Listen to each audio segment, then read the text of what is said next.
Okay geng, ni kereta dah ambil dah satu. Tengok teknologi, siap ada ni gear ha. Tu dia ni, buka. Buka. Okay, buka. Ambil full spec full spec. Mileage 370. Dia buat gimana tu 370. 20 km baru. 20 km. Kita akan bawa kereta ni, kita akan bawa kereta pergi ke Cameron Highland. Kita nak test kereta ni, Nissan Kit. Dekat lampu dia pun ada tulis Kit. Okey. Dia kit tendangan. Kita tengok macam mana power naik bukit, cornering. Nanti kita test. Okey, so ni perjalanan dia.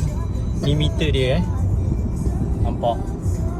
Kalau kita lepas minyak, dia akan pergi dekat charging recycle, power recycle. So kalau kita tekan ni echo, kalau atas tu tak echo lah. Dah tak jadi echo dah. Lepas tu dia ada mode button mode. Okey. Button mode dia ada, kalau kita tekan satu kali dia lagi power lah. Tekan lagi satu dia sport mode. Okey. Kalau kita test daripada 80, cepat meter dia naik tau. 1-2 nampak tak tu.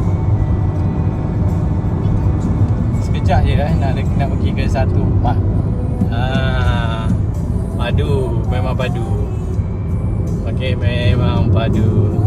So ni perjalanan kita nak pergi ke Cameron Highland. Lepas tu kita balik. Okey, kita balik gandu lah. Okey.